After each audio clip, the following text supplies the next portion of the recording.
कभी सोचा है कि भारत की इकोनॉमिक डेस्टिनी मतलब आर्थिक किस्मत 60 साल से भी ज्यादा समय तक कैसे लिखी गई? इसका जवाब छिपा है एक बहुत बड़े और एम्बिशियस एक्सपेरिमेंट में, भारत की पंचवर्षीय योजनाएं। तो चलिए इस कहानी को करीब से जानते हैं। तो आज़ादी के ठीक बाद भारत के सामने एक बहुत बहुत बड़ा सवाल खड़ा था। एक नया नया आज़ाद हुआ देश अपनी इकोनॉमी को बिल्कुल शून्य से कैसे खड़ा करे? इसका जवाब एक बहुत ही साहसिक योजना में मिला। तो ये आइडिया आया कहाँ से? ये इंस्पायर्ड था सोवियत संघ से। 5 ईयर प्लान्स। इसे ऐसे समझिए कि ये पूरे देश के लिए एक विशाल रोड मैप बनाने जैसा था। और इस भारी भरकम काम को करने के लिए 1950 में बनाया गया योजना आयोग यानी द प्लानिंग कमीशन। तो चलिए कहानी के पहले एक्ट में चलते हैं, एक राष्ट्र का निर्माण। जो सबसे पहला प्लान था उसका सारा फोकस था एग्रीकल्चर पर, मतलब खेतीबाड़ी पर। ये हेरोड डॉमर मॉडल पर आधारित था।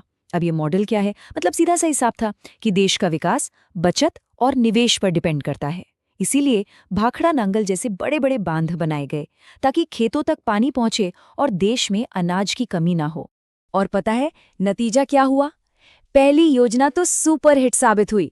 टारगेट था 2.1% ग्रोथ का, लेकिन इकोनॉमी ने 3.6% की रफ्तार पकड़ ली।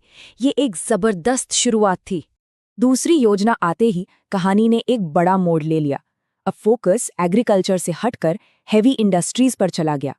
और इस बड़े बदलाव के पीछे दिमाग था पीसी महालनोबिस का, जिनका मानना था कि एक मजबूत इंडस्ट्रियल बेस ही देश को आत्मनिर्भर बना सकता है।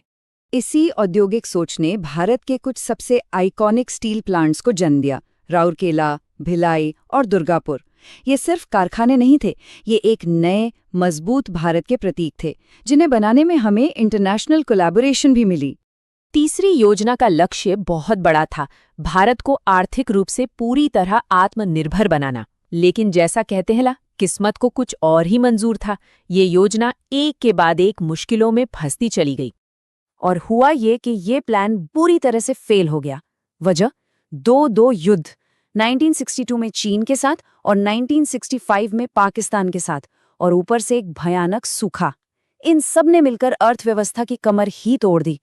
हालात इतने बिगड़ गए कि सरकार को 3 साल तक योजनाओं पर ब्रेक लगाना पड़ा, जिसे प्लान हॉलीडे कहा गया। तो अब आते हैं कहानी के दूसरे हिस्से में। ये वो दौर था जो सियासी उथल-पुथल, बड़े सुधारों और काफी पॉलिटिकल ड्रामा से भरा हुआ था। पांचवी योजना की पहचान बना एक बहुत ही पावरफुल नारा, गरीबी हटाओ। ये प्रधानमंत्री इंदिरा गांधी का नारा था। और ये सिर्फ एक नारा नहीं था, ये पहली बार गरीबी को नेशनल एजेंडा के सेंटर में लाने की एक बहुत बोल्ड कोशिश थी। अर्थव्यवस्था पर सरकार का कंट्रोल बढ़ाने के लिए एक और बड़ा कदम उठाया गया। ये जो नंबर दिख रहा है 14, ये उन बड़े बैंकों की संख्या है जिन्हें चौथी योजना के दौरान नेशनलाइज कर दिया गया। इसका सीधा मतलब था देश का पैसा अब सीधे सरकार के कंट्रोल में था। 70 के दशक का अंत काफी अनस्टेबल था। एक सरकार गई, दूसरी आई। इसी बीच 5 ईयर प्लान की जगह एक शॉर्ट लिव्ड रोलिंग प्लान लाया गया। लेकिन जैसे ही कांग्रेस सत्ता में वापस लौटी, इस रोलिंग प्लान को भी हटा दिया गया। ये उस दौर की सियासी अस्थिरता को दिखाता है। और फिर आई 8वीं योजना। ये सिर्फ एक और प्लान नहीं था, ये भारतीय अर्थव्यवस्था के इतिहास में एक बिल्कुल नया चैप्टर लिखने वाला था।